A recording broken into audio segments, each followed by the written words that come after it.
with ourselves, right? And as a leader, for those folks who are in that privileged position, it is not about you. Rule number one.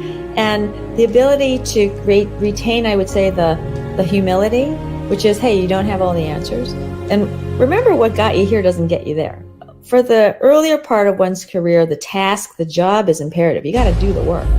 At some level, you do the work, and it's less managing tasks, more leading people. Absolutely. This is a great question. What I love about this, Vince, is that in January, and you mentioned just me doing some connections and interviews with local news stations here. This happened to be a story that I did alongside NBC5, Lauren Petty, and also the American Heart Association and a neurologist at Rush University Medical Center here in Chicago.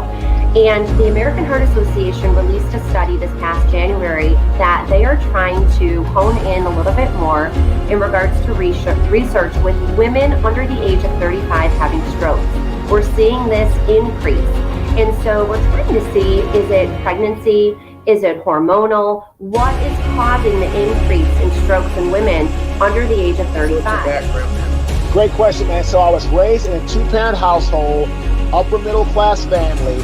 Then when I was 8 years old and my parents divorced. And when my parents divorced, that's when things got hard for me because my father burned through all the savings, putting my brother through high school.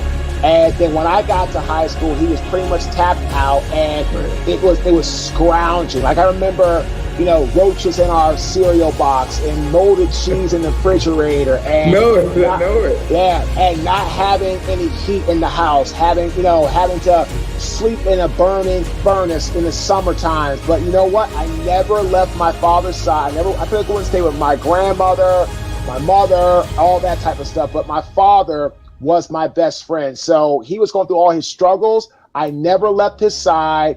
And then I went to college at 17 years old, got to Howard, and finally had like air conditioning and heat and food that wasn't rotted out and all this other type of stuff. But you know what, man? I wouldn't trade it for the world, because without my father and his guidance, I wouldn't be who I am today.